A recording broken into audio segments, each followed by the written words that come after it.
Greetings mortals, welcome to this new update. Shadows and Dust, version 60 of Songs of Syx. Early access still.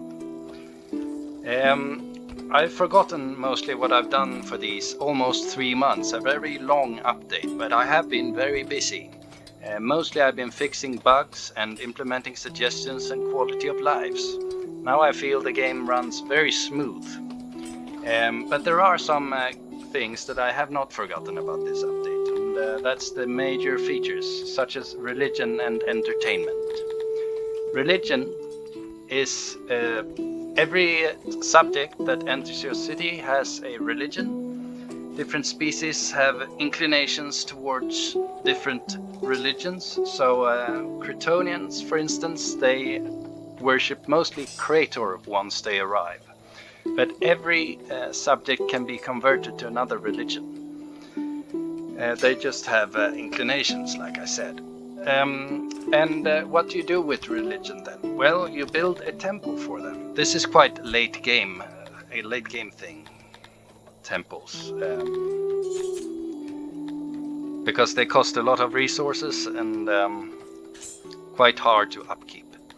So and with temples you have this a little bit new functionality when creating the room. Temples want to be big, for instance, so they want to be max size for max grandeur. So you'll want big temples, and the service distance has been I've taken that into account, so don't worry about them not being able to reach the temples. So you'll want ultimately one big temple in the center of your city. I think that's cool. And I've changed this a bit so that the expensive tiles work a bit differently, so you'll actually have to make an effort. You can't just do this, a few pillars here and there, because that doesn't look very nice, does it? You need to do proper walls within the room to get rid of the extra expense. So that will create a bit more dynamic looking rooms. And this thing here, you also have the altars, for instance. That's where people worship and priests work. And you don't want too many of them, else the space meter here will go down, because the gods do not like cramped temples. So you have to be careful with that. And then you have a lot of nice items here to decorate the room with. So that will make pretty good looking temples. Now this city that I've built here isn't, I've cheated, I'll admit, because I needed to redo the city I was playing and I had little time. But so this temple is quite heartless, I'd say. But I built a temple to Creator, and the priests are working here, and there are 3 temple types. There is either that on the altars you sacrifice resources, or you sacrifice animals, or you sacrifice human beings. And this temple sacrifices animals. And let's see if we're lucky we can... Oh, there we go. He's sacrificing a what are those called? Dinoris something. Yes, and here's a visitor, and he's worshipping the temple. He's just standing around praying. Who knows what he's praying about? Maybe more lavatories. And yes, so how does it work? It works like this. Here you have the breakdown of all religions. As you can see, we have a lot of followers of Creator and a few followers to Athuri. And if we build temples to Creator and and we see to the needs of those who follow Creator, those people will be happy, obviously, but also faith will go up. And with more faith, the more faith someone has, the more likely they are to convert someone else to their belief.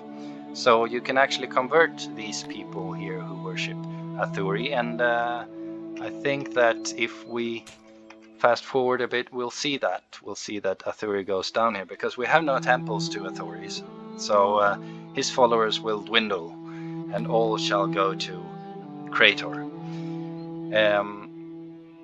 And with religions comes opposition. And you have the table here for opposition, and you can see that Creator and Athuri, they have 0 opposition, so they work very well together. On the other hand, this guy here, Aminion, he's the bad guy. He's the god of chaos, and he has a lot of opposition to the other religions.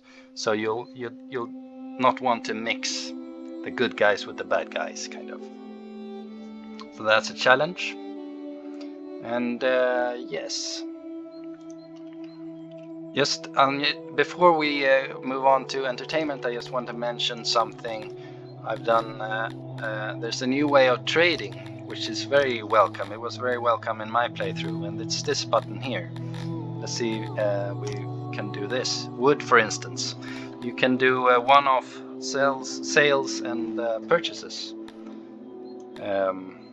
And you don't need the trading buildings to do it, so it works from the stockpile or through the throne room. So that comes in very handy, and I've only been using that in my playthrough so far. I haven't set up any automatic trades, and I think that's a very good addition. We also have... Hang on. We have a new prisoner system. Instead of slaves, when you conquer your foes, you'll get prisoners instead of slaves. And they go to the prison, of course, and then they await judgment, just like before. Or you can use them in the temples. The Armenian temple, for instance, wants human sacrificing, and it will use prisoners. And then you have to convert them manually, or not manually, but by building the slaver and using the slaver, if you want your slaves. Yes. There are some changes to law here. The law panel, this is same as before, but you set it per species, which is good. And then you have an prosecute button here, which lets you just imprison a whole species. And you also have an exile button here, banish, that won't, so they won't go to your prison, they'll just leave the map and go into exile on some faraway shithole. As you can see, a lot of panels have changed for the better, I hope. All these buttons here, for instance, they have a uniform way of expressing what they want to express. So it goes from good to bad, every one of them. And for instance, here we see our raiding chance. That's new. So we got a 16% chance of getting raided each year, and so it's 84% filled here with green. And workers and law, we got the crime rate here, we have the loyalty here, we have the temperature, I've cheated, as you can see, the research, and with the research I've basically locked almost 90% of the rooms behind research. And this is to help new players and make the game a bit more progressive. So I like that. I've actually played through, so I've made sure that it works properly. So let's move on to entertainment. We got 3 new rooms here. Here we go, speaker, stage and arena. Here's a speaker. It's unoccupied at the moment.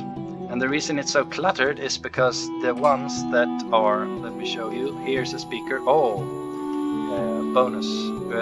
The speaker is speaking here, and he's just spreading the news, and these guys are listening. Yes, and we seem to have come upon an event, because usually they will visit one entertainment service every 2 days, but every 5 days there's an event, so that everyone will visit an entertainment service at the same time, so you get these crowded entertainment services, which is nice. And the clutter here is from people getting upset from what they hear. Now they got very happy, excited. Sometimes they get upset and then they'll throw things at the speakers, and this garbage lasts a bit longer than... Oh, here we go. You saw that? They got very upset. And this is the stage and they're performing here, and it basically works the same way. But you need all of these entertainment services, not just the highest tier. And finally we have the arena here, which uses prisoners. Now we have no games because the games haven't started yet, but at 10 o'clock they should start. And here we go, the gladiators are entering the arena. These are prisoners, obviously, and they will fight. Sometimes to the death, but mostly until one of them is seriously injured. And then they'll go back to their prison and recuperate. So you'll need prisoners to run the arena and prisoners to run the human sacrificing temples. And the arena is kind of cool. What I want to do is, since the game goes from 0 to 10,000 population, is basically to have bigger things for bigger cities. So the arena, for instance, to get the maximum entertainment from the arena, you need the huge arena, the grand arena, which is this big here. And I suppose you will want to place this in the center of your city. It has a very long range. I don't think we can even see the range. It goes all the way down from the river here, goes across the river even to here, so it would cover a whole city basically. So that's good. So you only need one. You don't need to scatter them like other services. And the same goes for temples, by the way. And yes, that's about all I have. I've made improvements here and there, but I can't really remember them, so you'll have to explore them yourself. And I hope you liked them. Oh, no. Yes, I think that's it. Thank you for listening. I hope you enjoy this new version. If you have any bugs, please let me know, either on Discord or Steam. And if it's hard to reproduce, please provide me with a save that I can reproduce them. It will save me a lot of time. Thank you and goodbye.